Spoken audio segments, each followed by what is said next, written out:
Hello there, and welcome back to Good in the Middle Way. I'm your host, Rob, and I'm so happy that you're here. Today we're going to talk a little about humility and how humility is actually a superpower. You see, in Buddhism, there is a concept called anatta, where there is no fixed permanent self. And Buddhism has a lot to say about the self and the I. And where is this I? Is it in your toe? Is it in your mind? What about your heart? Is it this whole body? Is it the brain? As you see, if you try to pinpoint where this I is, you'll come to find quite quickly that you can't pin it down. And so that it's a very interesting thought experiment. You can continue down that road, which my teachers have strongly encouraged. And there's many other meditation techniques and long-form analytical processes to analyze this self and where it is. But because there is no fixed self, what is I then? We say I am this, I am that, I feel this way. It's a collection of components and conditions that all put together make up you. And so if this self, this I, is not permanent and not fixed, well, that's good news because we can change. And this is kind of where humility can start to come in. Now, if we have a really strong sense of self and ego in an unhealthy way, we're going to project these things out into the world. As you know, it causes a lot of conflict. In fact, almost all, if not all, arguments are kind of coming from this place of this strong sense of I and this rigidity, where if you have some humility, and this is not humility in the sense of putting yourself down, this is not humility fully in the sense of being embarrassed. A little embarrassment can be good because it can generate a bit of regret, a bit of acknowledgement, and then a time to change. And because of that humility, we can start to see where we can make progress. You see, if you have this really closed off sense of self and I and this rigidity, you are not self-aware. And because you're not self-aware, you don't see how you're impacting spaces and how you're impacting others.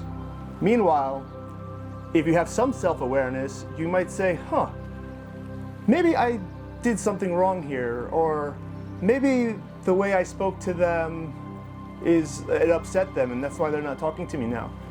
And which is, really important. It's that superpower of self-awareness and having a bit of humility to accept that I might be wrong, as I have been wrong in my life. We all have. If we've gotten this far, we're no longer children. And as children, we have a strong sense of self, and I know this, and it's like that. And clearly, some of those thoughts we had did not work the way that we thought they did. And so, having a bit of this humility can be really healthy as you start to come to find where you're impacting others in ways you might not want to be. And that is why this is a bit of a superpower in terms of our modern living and modern life. If we can practice a bit of humility, we gain accountability, which goes very far in relationships. Western psychology will tell you that, as well as lived experience. Your boss maybe likes when you're accountable. And I think everyone actually really likes when you're accountable. You go to open up this amenable space where you could actually resolve things by being accountable and putting your hand up a bit and saying, hey, I messed up here. And maybe I'm asking you to forgive me. Maybe I'm asking you to correct me so that it doesn't happen again and that we can have resolve and more harmony. But you see, you don't get there without a bit of humility. And this is so important when many other videos on this platform, YouTube and Instagram, TikTok, there is a percentage of people who are pushing a very different idea and agenda where it's more sense of self, more I am right, these people are wrong, this is the only way, and you find yourself arguing. And I mean, if you like arguing, which is also a whole other conversation as to why you like arguing and what feels good about that, when actually it's not a harmonious state, it's a disharmonious state. So, and at least not one that I think most people are seeking. You know, we're seeking that harmonious state, we're seeking peace, we're seeking safety. And that's where this lesson kind of comes into play. And where the Buddha is trying to tell you, you know, you don't have this solid sense of self that doesn't exist, it's not there.